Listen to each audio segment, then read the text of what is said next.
Welcome back to the channel, everyone. Today I'm doing a review of Hero Tales of the Tomes by Jimmy Alert. So this is a 2 to 5 player skirmish card game where you're going to choose a character and you're pretty much going to be hiring companions and pretty much trying to eliminate all the other players.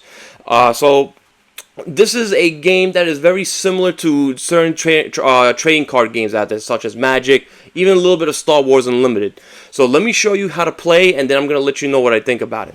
Okay, so this is how Hero Tales of the Tome is going to look. Now, you're going to pick a character to start the game with. They're going to have 3 of these abilities. Of course, when you get to that level, you can choose which one that you want. I'll go over those later. Now, normally in a 1 versus 1, they recommend you choose 2 characters against 2, but I'm just showing you how the mechanisms of the game work. So this will be my character, Darren Vane, going up against the Heathen Moor. And now there's also several other characters here that you can choose from. There's a total of 5 in the base package. So at the start of the game, you're going to draw 5 cards. Everyone's going to have 5 cards as their starting hand. I'll go over what the quest cards do later, and then you're also going to have the side deck that is right here. So you're going to have your starting hand of 4 cards, and I'll go over what each of them mean. Now, on your player card, you're going to see here the different levels. So at the start of the first turn, which is level 1, these are going to be your attributes. You're going to have 2 attack, 3 mana, and 1 defense. As you go up, so when we have the third turn, I'm going to be at 3 attack, 4 mana, 2 defense, and so forth. This little symbol at the top left means when I can activate this. So I have to be at level 4. This is how much it's going to cost to do this ability. And as you can see, as the rounds go on, you will get stronger. Same thing with the cards here. So for example, this is a spell card. So now the spell cards at the top left, they're going to show how much mana it costs to play this card. Let me go over some other stuff here. So we have, this is a companion. So that's the level that you need in order to summon him. And that's going to be his attack and his health. Now companions are going to be sometimes come out as cards that can help defend for you. So when you're going to get attacked, you can flip him sideways to show that this card is defense, so that they have to hit them before they attack you. Now, you track your mana, everything here, with your tokens. So you have the mana, you have the health, you have attack. Now, to keep track of your health, you have this pad here, but there's a really good companion app that you could download that's so much better than using this. So I wouldn't even bother with this. So yeah, on a turn, you're going to, excuse me, you're going to level up, and then you're going to refresh. So once per round effects that you have out, they're going to take effect. And then you're going to have any cards that you have out that have the start, excuse me, at the start of the turn. So certain cards that you have out, so from your companions or certain spell cards, they will take effect. And then you're going to draw 1 card. Now the quest, sometimes a quest card is going to pop up. Once these come up, everyone has to follow what it does. So the quest cards affect everybody. Now, the side deck here, you do not draw from this deck. What this does is, when you play certain cards, it's going to tell you to go into the side deck and search for them. So they can be either equipment that you can get, or they're going to be certain spells. So these are only taken when you play a certain card that allows you to take from the side deck. So you're going to be going back and forth, playing different the cards that you want, spending mana, and then attacking your opponent. Now, like I stated before, this game plays up to 5, but on a 1 versus 1, you're gonna have you normally have 2 opponents. Another thing you can do is that's with the skirmish mode. So this is normally played as a 1 versus many. I do recommend this 3 against 3 or up. Another thing that you can do is draft. There's a draft mode which allows you to draft certain cards, and that's going to be your excuse me, your starting hand for the game. So you would get dealt 10 cards, and then you would pass them around to each player. So that is the game. You're going back and forth, playing these different cards, and attacking until you are the last person standing. It's as simple as that. So let me go back and show you what I think about it. Okay, that is Hero Tales of the Tomes.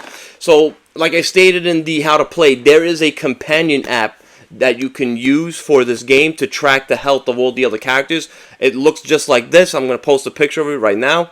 So I highly recommend, if you pick this game up, get the companion app. You don't need to use the notepad to track everyone's health and drive yourself nuts. Also, you gotta excuse me, everyone in the house has COVID, so if my voice sounds a little hoarse, I didn't get it, but I feel like crap, so there's that.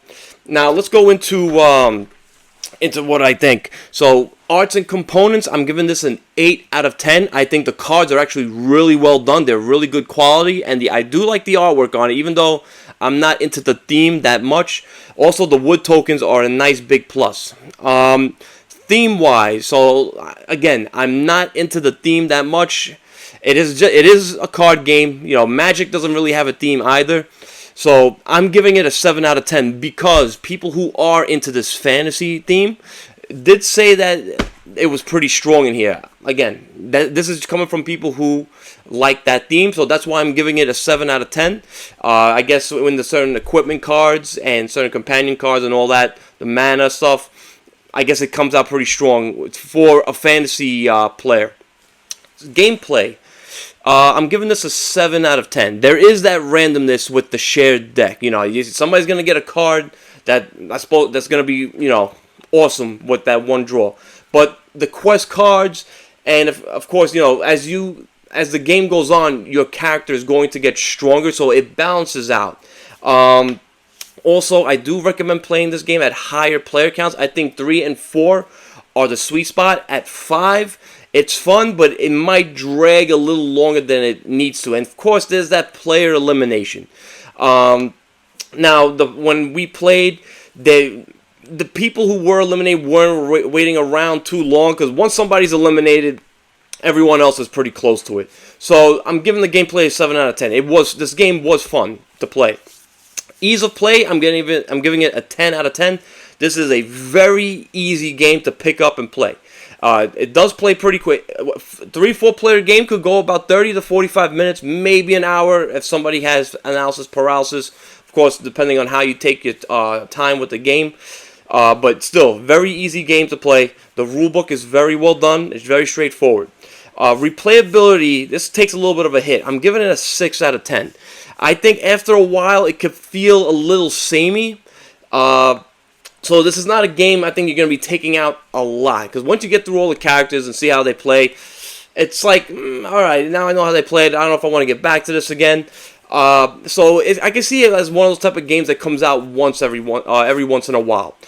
Overall, though, I'm giving this a 7.5 out of 10. This is a great gateway game. It's a good game to get into if you want to get into games like Magic or Star Wars Unlimited. Those are two games that I've actually been digging into a little bit. And with a game like this, I would definitely start off with a game like this first, because this will actually teach you the mechanisms of those. Even though the mechanisms this is more closely to Magic than it is to Star Wars Unlimited, but I think this is a great game to dig into first and to check out, because if you like this, you're gonna like games like Magic and Star Wars Unlimited. So this is still a fun game to play. Like I stated before, 3 to 4 players is the sweet spot. 5 might drag a little bit too much, but I do think if people are going to enjoy it, you get bang for your buck. It's not an inexpensive game. There is also a Kickstarter right now. I believe it's a campaign expansion, and of course more characters that's on Kickstarter right now. I'll put a link in the in the description section of the game. So yeah, that's gonna do it for today, guys. I want to thank Jimmy Alert for sending me this copy for review. I had a lot of fun with it. Please like and subscribe. You know, help this little channel grow so we can do more things for you, like have playthroughs and more videos. Hopefully more games get sent our way. I do look forward to doing that. So yeah, that's Heroes, Tales of the Tomes. Also, I didn't mention that I actually love when it kind of looks like comes in these like book. It looks like a bookcase. I don't put these on my shelf. I actually put it on my bookcase instead of on my game shelf. So I do really like this box. I didn't bring it up before. And again, like I said, it's compact too. It's not gonna take up a bunch of space. But yeah, Hero Tales of the Tomes. Go pick it up. I highly recommend.